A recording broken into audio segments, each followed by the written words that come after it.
અશ્રુ. અશ્રુને કદી પૂછ્યું કોઈએ, તું કેમ આંખોમાં પાણી થઈ આવ્યા કરે? એને પરવાનગીની જરૂર ક્યારથી પડવા લાગી? કે પછી પ્રદર્શનની આદત પડી?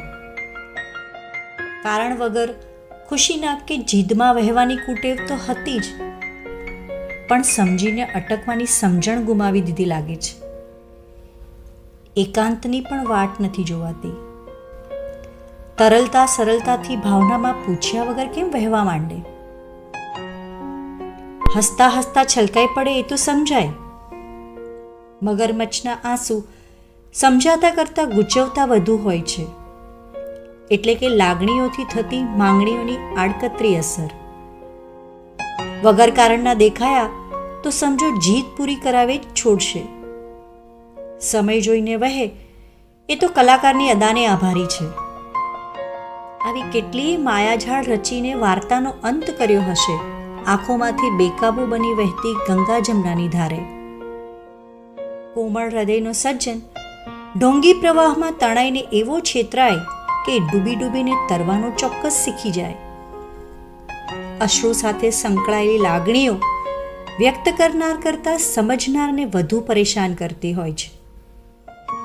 બહેકાવે છે કે સતાવે છે કે છેતરાવે છે, વર્ગીકરણ કરવામાં ભલભલાને થાપ કવડાવી દે. કમજોર દિલ પર વહેતું દિમાગ હાવી થાય સમજો હકીકતનો નવો પાઠ જરૂરથી ભણાવી જાય. માવઠાની વૃષ્ટિ થાય એમ હૃદયના ભાવને કમેળે કવેળે ગતિ મળી જાય. સમયે વરસે કામ થાય, પણ બિન બાદલ બારિશ નિરુપયોગી નુકસાનકારક હોય છે. એને કોણ સમજાવે? કોઈ પથ્થર દિલને તોડવા કે મનાવવામાં પાણીના ધોધની જેમ કેટલી ઊંચાઈએથી ધીરજની અને સમજાવટથી છલાંગ લગાવવી પડે.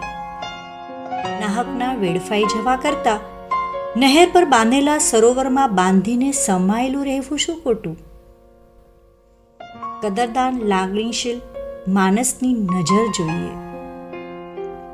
યોગ્ય સમય અને વ્યક્તિની પરખ હોવા સાથે હળવાશની અનુભૂતિ કરવી હોય તો સૂઝ કેળવવી જ પડશે.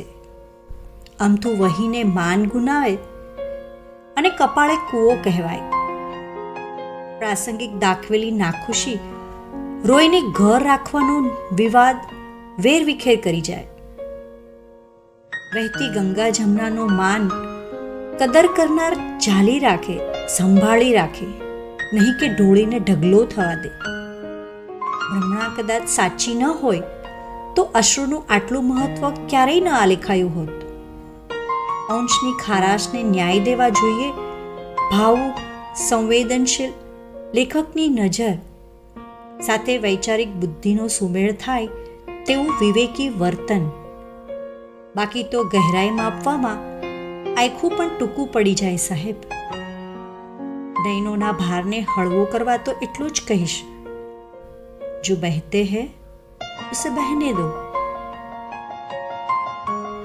વિચાર હિના જોશી, કાવ્ય.